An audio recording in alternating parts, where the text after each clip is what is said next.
Tila kasing sungit ng panahon ang galit ng mga nagprotesta sa ikatlong State of the Nation address ni Pangulong Bongbong Marcos.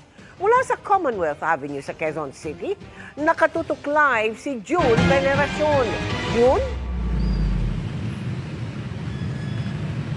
Mel, sa kabila ng malakas na buhos ng ulan ay hindi pa rin natinag ang mga rallyistang anti-SONA sa kanilang kilos protesta. Wala rin naging epekto sa kanila, Mel. Ang banta ng mga otoridad na iligal ang pagsusunog ng effigy na naging bahagi na ng tradisyon tuwing SONA.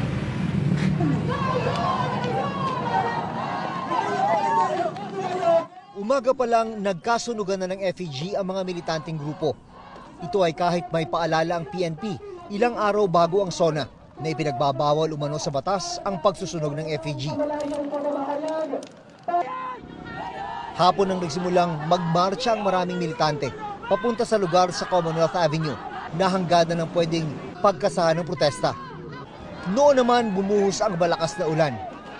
Basang-basa man, walang nag-aalisan sa kanilang pwesto.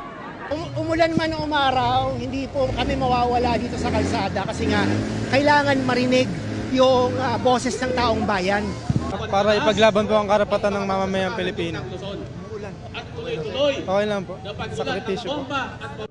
May ilang militanteng nakinig sa bahagi ng talumpati ng Pangulo kahit nasa rally. Hindi umano nararamdaman ng mga magsasaka ang ipinagmalaking suporta ng gobyerno. Bumabaha ng kasinungalingan sa loob. Kasi alam naman natin na tuwing SONA, puro pambobola. Sa gitna ng masamang panahon, hindi na kinayang sunugin ang isa pang effigy na nagpapakita naman ng tila nag-aaway na Pangulo at Vice Presidente. Sa halip, pinaghahampas na lang ito. Marcos Singilin! Taas sahod at pagpapababa sa presyo ng bilihin ang dalawa sa nais nilang pagtuunan ng pansin ng gobyerno.